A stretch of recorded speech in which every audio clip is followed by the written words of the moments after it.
Hi అండి, నమస్తే. Welcome to read విదేశు. కార్తీక మహాపురాణ పారాయణము 11వ రోజు. అత్రి ఉవాచ. అగస్త్య, సాధారణమైన దొమ్మిగా కొట్లాటగా ప్రారంభమై మారి ఆ సమరం ఒక మహాయుద్ధముగా పరిణమించినది. అస్త్రశస్త్రాలతో, పదునైన బాణాలతో, వాడివాడి గుదియలతో, ఇనుపుకట్ల తాటికర్రలతో, ఖడ్గ, పట్టిన, ముసల, శూల, బల్లాతక, తోమర, కుంభ, కుటారాది ఆయుధాలతో ఘోరముగా యుద్ధం చేశారు. ఆ సంకుల సమరములో కాంబోజరాజు 300 బాణాలను ప్రయోగించి పురంజయుని గొడుగును, జెండాను, రథాన్ని కూలగొట్టాడు. అనంతరం ఇంకొక 5 బాణాలతో గుర్రాలను కూల్చివేశాడు. మరికొన్ని బాణాలతో పురంజయుని గాయపరిచాడు. అందుకు కోపించిన పురంజయుడు బ్రహ్మాస్త్ర మంత్రముతో అభిమంత్రించిన పదునైన 10 బాణాలను కాంబోజరాజుపై వేశాడు. ఆ బాణాలు కాంబోజుని కవచాన్ని చీల్చి గుండెలో దిగబడ్డాయి. రక్తం ధారాపాతంగా కారుతుండగా తన వక్షంలో గుచ్చుకున్న బాణాలను పెరికి తీసి ఆ కాంబోజ మహారాజు, ఓ పురంజయ, నేను పరుల సొమ్ముకు ఆశపడేవాడిని కాను. నీవు పంపిన బాణాన్ని నీకు త్రిప్పి పంపుతాను, తీసుకో అంటూ వాటినే తన వింట సంధించి పురంజయుని మీదకు ప్రయోగించాడు. ఆ బాణాలు పురంజయుని సారథిని చంపివేశాయి. ధనస్సును ముక్కలు చేశాయి. పురంజయుని మరింత గాయపరిచాయి. అంతటితో మండిపడిన అయోధ్యాధిపతి 20 రెక్కల బాణాలను వింట సంధించి వాటిని ఆకర్ణాంతం లాగి కాంబోజునిపై వదిలాడు. ఆ 20 బాణాలు ఏకకాలంలో అతగాడి గుండెలలో నుండి వీపుగుంట దూసుకుపోవడంతో కాంబోజరాజు మూర్ఛిల్లాడు. దానితో యుద్ధం మరింత భయంకరమైంది. తెగిన తొండాలతో ఏనుగులు, నరకబడిన తలలతో గుర్రాలు, విరిగిపడిన రథాలు, స్వేచ్ఛగా దొర్లుతున్న రథచక్రాలు, మొండేలు వేరుగా పడి ఎడంగా పడి గిలగిలా తన్నుకుంటున్న కాల్వంటుల కళేబరాలతో కథనరంగమంతా కంటికింపుగా తయారైంది. మృతవీరుల రక్తమక్కడ వాగులు కట్టి ప్రవహించసాగింది. అటువంటి ఆ భీషణ బీభత్స సంగ్రామంలో అధర్మి అయిన పురంజయుని బలం క్రమక్రమంగా క్షీణించిపోయింది.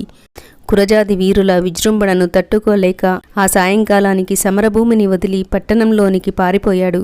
అంతఃపురము చేరి ఆనాటి శత్రువుల విజయానికి పడిపడి దుఃఖిస్తున్న పురంజయుని చూసి సుశీలుడు అనే పురోహితుడు, మహారాజా, శత్రువైన ఆ వీరసేనుని గెలవాలనే కోరిక గనుక బలవత్తరంగా ఉంటే ఈ క్షణమే భక్తి ప్రవత్తులతో విష్ణువును సేవించడం ఒక్కటే మార్గము. రాజా, ఇది కార్తీక పూర్ణిమ, కృత్తిక నక్షత్ర ఎదుడైన చంద్రుడు షోడశ కళాశోభమానుడై ఉండే ఈవేళ ఈ ఋతువులో లభించే పూలను సేకరించి హరిముందు మోకరించి పూజించు. విష్ణు సన్నిధిలో దీపాలను వెలిగించు. ఆయన ముందర గోవింద, నారాయణ ఇత్యాది నామాలతో మేళతాళాలతో ఎలుగెత్తిపాడు. ఆ పాటతో పరవశుడై హరిముందు నర్తించు. అలా చేసినట్లయితే ఆ విష్ణుమూర్తి అనుగ్రహం వల్ల మీకు మహావీరుడైన కుమారుడు కలుగుతాడు. కార్తీక మాసంలో తనను ఆరాధించే భక్తుల రక్షణార్థం 1000 అంచులతో శత్రు భయంకరమైన తన సుదర్శన చక్రాన్ని సహాయంగా పంపుతాడు. ఈ కార్తీక పుణ్యమహిమను చెప్పడం ఎవరి వల్ల అయ్యే పని కాదు. భూపతి, ఈనాటి నీ ఓటమికి కారణం సైన్యబలం లేకపోవడం కానీ, నీకు శరీరబలం లేకపోవడం కానీ కానే కాదు సుమా. మితిమీరిన అధర్మవర్తనం వలన నీ ధర్మబలం, తద్వారా దైవబలం తగ్గిపోవడమే ఈ అపజయానికి కారణం. కాబట్టి పురంజయ, శోకాన్ని వదిలి భక్తితో శ్రీహరిని సేవించు. కలతమాని కార్తీక వ్రతాన్ని ఆచరించు.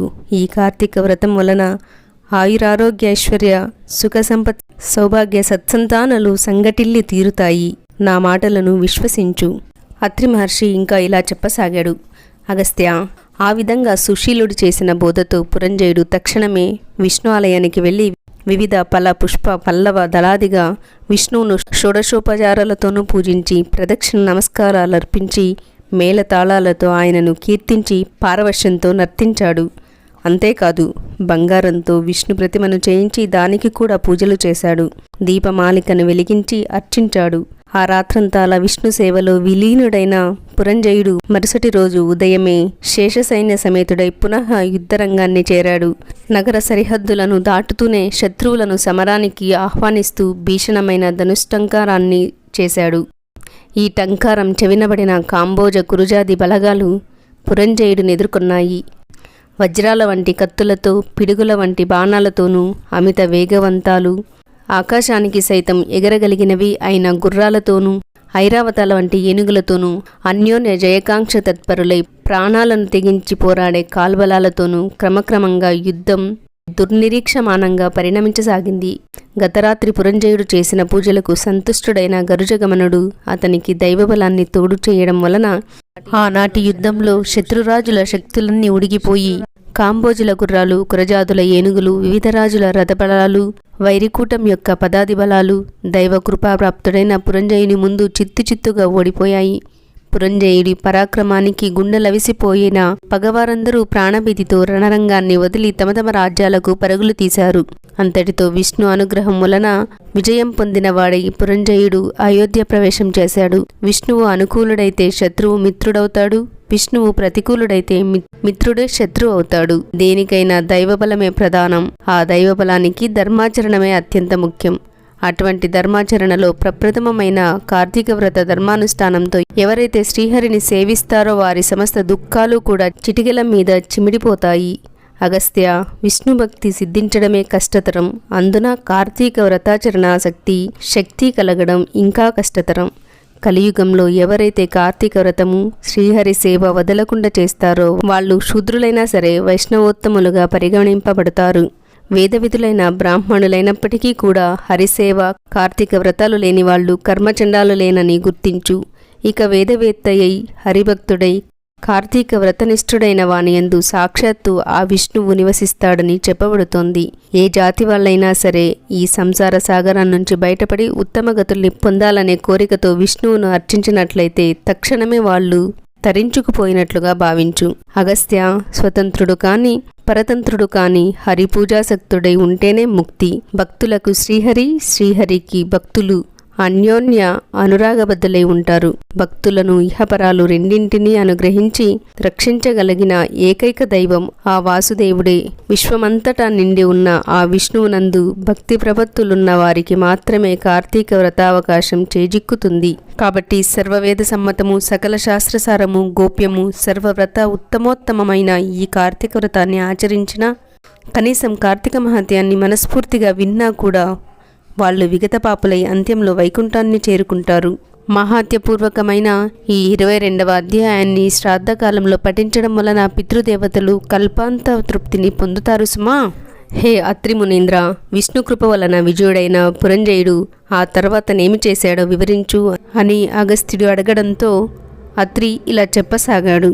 భగవత్కృప వలన బండన భూమిలో విజయలక్ష్మిని వరించిన పురంజయుడు అమరావతిలో ఇంద్రుని వలె తన అయోధ్యలో అత్యంత వైభవంతో ప్రకాశించాడు. గతంలోని దుష్టభావాలను విసర్జించి సత్యశౌచపాలనం, నిత్య ధర్మాచరణం, దానశీలత, యజ్ఞయాగాది నిర్వహణలు ఇత్యాదులు చేస్తూ ప్రతివర్ష ప్రయుక్త కార్తీక వ్రతాచరణం వలన విగత కల్మషుడై విశుద్ధుడై హరిషడ్వర్గాన్ని జయించి పరమ వైష్ణవుడై మనసాగాడు. అంతేకాదు నిరంతరము కూడా శ్రీహరి పూజాప్రియుడై ఏ దేశాలలో ఏ క్షేత్రాలలో తీర్థాలలో విష్ణువునే ఏ విధాలుగా పూజించడం వలన తన జన్మ తరిస్తుందా అనే తపనలో ఉండేవాడు.